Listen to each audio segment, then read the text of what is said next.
नमस्कार बच्चों, आप सभी का स्वागत है मेरे YouTube चैनल होम साइंस में, जिसमें मैं आज आप सभी को पढ़ाने वाली हूँ MA प्रथम वर्ष का तृतीय प्रश्न पत्र उपभोक्ता अर्थशास्त्र अर्थात कंज्यूमर इकोनॉमिक्स, जिसमें मैं मोस्ट इम्पॉर्टेंट प्रश्न लेकर आई हूँ। जो सारे इम्पॉर्टेंट प्रश्न हैं, जिसमें मैं आज अति लघुत्तरीय प्रश्न कराने वाली हूँ। इसलिए बच्चों आप सब ध्यान से पढ़ें। देखते हैं प्रश्न क्या है। प्रश्न 21 कह रहा है, मापतौल मानक से क्या तात्पर्य है। भारतवर्ष में स्वतंत्रता प्राप्ति के बाद सन 1956 में मापतौल मानक अधिनियम लागू हुआ। मापतौल मानक अधिनियम कब लागू हुआ था बच्चों? सन 1956 में,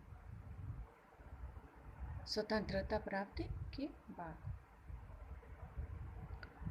और बना जिसके अंतर्गत नापने तौलने के लिए समरूप इकाइयों का प्रयोग किया गया, जो इकाइयाँ मैट्रिक प्रणाली में पर निर्भर थी। जो मैट्रिक प्रणाली थी और नाप तौल की जो प्रणाली थी, आप सब को पता होगा, आप सब पढ़ चुके होंगे उस BA में।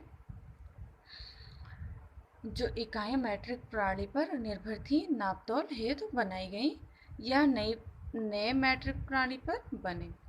पूर्ण प्रतियोगिता किसे कहते हैं?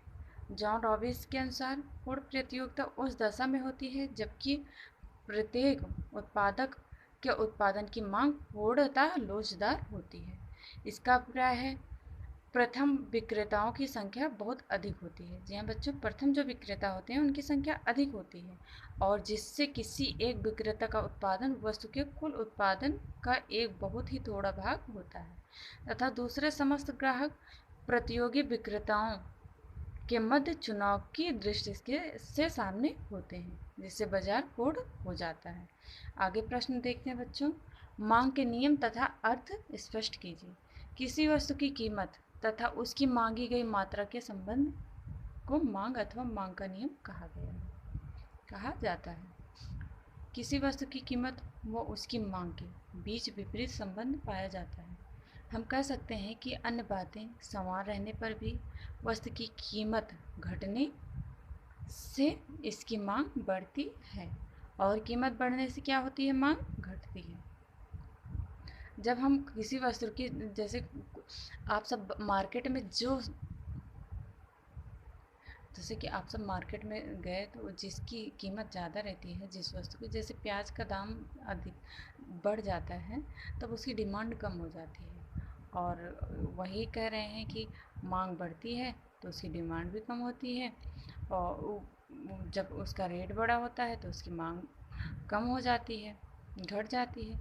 मांग के नियम को परिभाषित कीजिए। मार्शल के अनुसार देखते हैं मांग के नियम कौन कौन से हैं, कैसे हैं। मांग के नियम का सामान्य कथन यह है कि वस्तुओं की अधिक मात्रा की बिक्री के लिए उसके मूल्यों में कमी होनी चाहिए, ताकि उस वस्तु के क्रेता अधिक हो सकें। दूसरे शब्दों में, मूल्य गिरने से मांग बढ़ती है और मूल्य बढ़ने से मांग घटती है। जैसा कि मैंने पहले ही बताया, मूल्य गिरने से मांग बढ़ती है। जैसे सस्ता माल रहेगा तो उसकी मांग बढ़ेगी, किंतु अगर मूल्य बढ़ने से तो उसकी मांग घटती है। सॉल्यूशन के अनुसार, अन्य बातों के समान रहने पर यदि किसी वस्तु की अधिक मात्राएं बाजार में आती हैं तो वे वस्तुएं कम मूल्य पर ही बेची जाएंगी। ये भी करेक्ट है बच्चों। आगे देखते हैं 25 पे प्रश्न। PFA को स्पष्ट कीजिए। PFA को स्पष्ट करना है बच्चों। PFA भोज्य पदार्थों में भोज्य पदार्थों में मिलावट की रोकथाम से संबंधित अधिनियम है। जो PFA अधिनियम है वह भोज्य पदार्थों में जो मिलावट होती है उससे संबंधित अधिनियम है। इस अधिनियम के अनुसार भोज्य पदार्थ को तब मिलावटी माना जाता है जबकि खाद्य पदार्थ में उपयुक्त में से कोई अवगुण पाए जाते हों। तो मिलावटी पदार्थ को रखने वाले व्यक्ति व बेचने वाले व्यक्ति को 3 माह से 6 वर्ष तक की सजा तथा 500 रुपये से 2000 रुपये तक का जुर्माना किया जा सकता है। आगे प्रश्न देखते हैं बच्चों। 26 है, आवश्यकता एवं इच्छा के में अंतर स्पष्ट कीजिए। इच्छाओं को रखने के लिए कल्पना के अलावा किसी अन्य चीज़ की आवश्यकता नहीं होती है। जैसे कि हमारे स्ट्रीम होते हैं, जो हमारी इच्छाएं होती है, कॉन्शियसनेस होते हैं, चेतना होती हैं, उसके लिए हमें किसी चीज़ की आवश्यकता नहीं होती। वो तो ध्यान में होते हैं, कॉन्शियसनेस में होते हैं, चेतनाओं में होती हैं हमारी इच्छा। लेकिन आवश्यकता के लिए 3 बातों का होना आवश्यक होता है। कौन कौन सी होती हैं?